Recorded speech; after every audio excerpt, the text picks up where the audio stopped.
আলাইকুম ওরহমতুল্লাহি ওবরকাতুহু। আজ ২৬তম দিবাগত ২৬তম রমজান, ২৭তম দিবাগত রাত।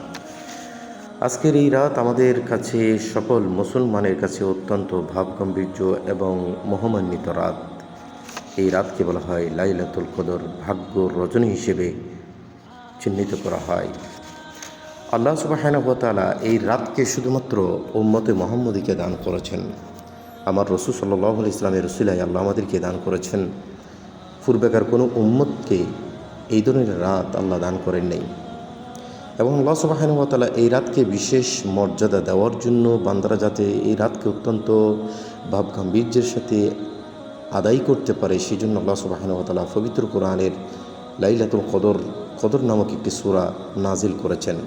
এবং এই সূরা পাঠের বিশেষ ফজিলত রয়েছে।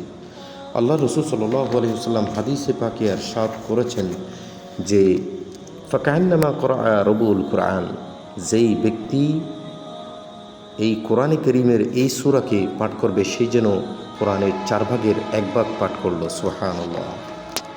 এবং এই বিশেষ রাতকে আল্লাহ রাসূল সাল্লাল্লাহু আলাইহি ওয়াসাল্লাম বিশেষভাবে গুরুত্ব দিতেন।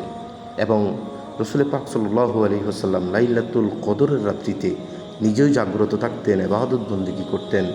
এবং যারা উম্মাহাতুল মুমিনিন ছিলেন তাদেরকেও এই রাতকে উদযাপন করার জন্য তিনি বিশেষভাবে তাগাদা দিতেন। যারা সাহাবায়ে কেরামরা ছিলেন তাদেরকেও রাসূল পাক সাল্লাল্লাহু আলাইহি ওয়াসাল্লাম গুরুত্ব আরোপ করতেন। এবং আল্লাহ রাসূল সাল্লাল্লাহু আলাইহি ওয়াসাল্লাম হাদিসে পাকে ইরশাদ করেছেন মান কানা মুতাহারিয়ান ফালিইউতাহাররিহা লাইলাতাস সাবিয়া মিনাল আশরিল আওয়াখির, যে কোনো ব্যক্তি যেন যে লাইলাতুল কদরকে তালাশ করে সে যেন ২৭তম রাত্রিবেলায় রাতকে তালাশ করে। সুতরাং বোঝাই যাচ্ছে আল্লাহ রাসূল সাল্লাল্লাহু আলাইহি ওয়াসাল্লামের এই হাদিস থেকে আমরা বুঝতে পারি লাইলাতুল কদর বিশেষভাবে ২৭তম রাত্রিতে হয়ে থাকে। সুতরাং আসুন, আমরা যারা মুসলমান আছি, আমরা যারা রোজা পালন করি, এতেকাফ পালন করি, আমাদের জন্য এই রাত অত্যন্ত বরকতমণ্ডিত রাত।